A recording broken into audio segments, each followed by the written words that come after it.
It's a simple answer. The entire D-line room. I mean, we do a really good job as a unit, working together and having great chemistry. So, really, I just give a huge shout out to the rest of the D-line room. Everybody's doing a great job. We just got to keep working. Okay. Tyler, Ronnie was just talking about maybe not having the edge that you all expect to play with in that first half against Florida. Why do you feel like that was, and do you feel like that changed going into that second half and has carried over since? Yeah, I mean, yeah, as you see, we definitely came out with more of an edge that second half. But yeah, I think it's something we're carrying over right now. Going into practice this week, we're just trying to approach every week just with the right mindset, regardless of who it is. Just focusing on ourselves more so.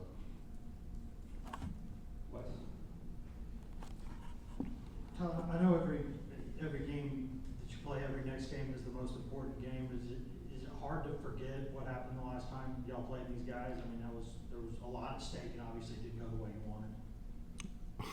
wanted. We just focus on every week the same. We just try to go in with the right mindset. I mean, you can look at what you say in the past or the future or whatever you want to look at, but if you don't worry about the right now and the moment you're in, I think that you let some things slip past you. So we're kind of just focused on right now, just being the best unit we can be today.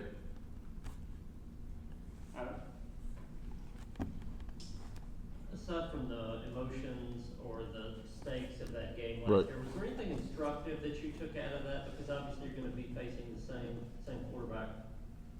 Yeah, I mean, he's a really effective guy. He does a good job getting out of the pocket and finding his guys down the field. So, yeah, just going back watching the film from last year and just seeing what we could have done better, what we did do good, and then just taking those things and trying to build off of it.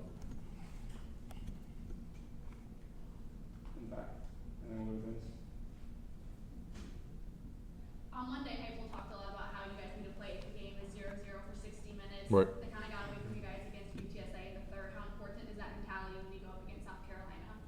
I think it's imperative. I think it is our main focus, just being locked in for all 4 quarters, keeping our mindset in the right spot. I think that's the biggest thing, to be honest with you. Just attacking every play the same way, regardless of what the score may be, regardless of how much time's left on the clock, but just putting our best foot forward every snap. What else stands out about that South Carolina offense other than Spencer Rattler you mentioned? I mean, he does a really good job, like I said, getting it down the field. Their backs run really hard. They're big up front. I think they do a good job as a unit playing together. So we're going to have to do the same and just play behind our pads. Coach Garner was talking about David Hobbs and his potential Right. as a teammate. Can you talk about what you've seen from him? I mean, Hobbs, David, he's a really, really, really athletic kid. And I think he has a real desire to learn. So I think whenever you have a young guy that comes in and he wants to learn and he's eager to get better, I think that he always has a bright future. You 4 sacks and he came into the season with 7.5 your career. Mario was talking to me the other day about how what you're doing before the game or during the week or off the field is all helping you. Right. Do you feel like your routine during the week is different, or how you're approaching the game is different compared to years past? Oh, yeah, it's completely different. I think the biggest thing this year, I just have a plan and just like a routine, like you said. I just keep up with the same thing throughout the whole week, whether it be yoga in the beginning of the week, stretching throughout the week, just therapy throughout the week. Just keeping and being consistent with it. I think that's been the biggest thing for me, is just trying to improve in my consistency, like you said, on and off the field. Why do you think that's been different for you? Is it just kind of it's your senior year and it's kind of clicking in for you, or is it? I mean, that's part of it too, but I mean, honestly, just looking at the past, like, it hasn't gone the way I wanted it to. So what can I do to be better? You always want to look at what you need to start doing, what you need to stop doing, and some things you continue doing. So that's been the biggest thing for me, is just self-evaluating and seeing where I can get better. One or two more. Good.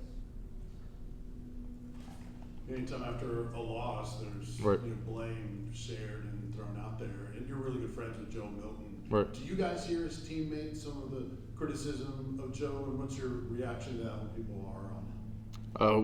I mean, in this locker room, we believe in Joe, and we think he can be as good as anybody in the whole nation, if not the best. So we don't really pay attention to any of the criticism, to be honest. We believe in our guy, and we have full faith in him that he's going to lead us to victory. We'll go Eric, and then we'll finish in the back. Obviously, a big game on Saturday. How good will it be to get that noise level up at Neyland, kind of that home field advantage against an opposing offense that can move the ball? I'm excited about seeing all the fans pop out. I mean, they do a great job every week, whether it's home or away. But I definitely think that the fans are going to be excited for this one. In the post-game press conference, Joe and Amari both talked about keeping your foot on the neck, not letting up, things like that. How important is it to have that mentality going into this game against South Carolina? I mean, that's the only way you could approach it, is just, when you get the chance to step on their neck and take the life out of them. Tyler?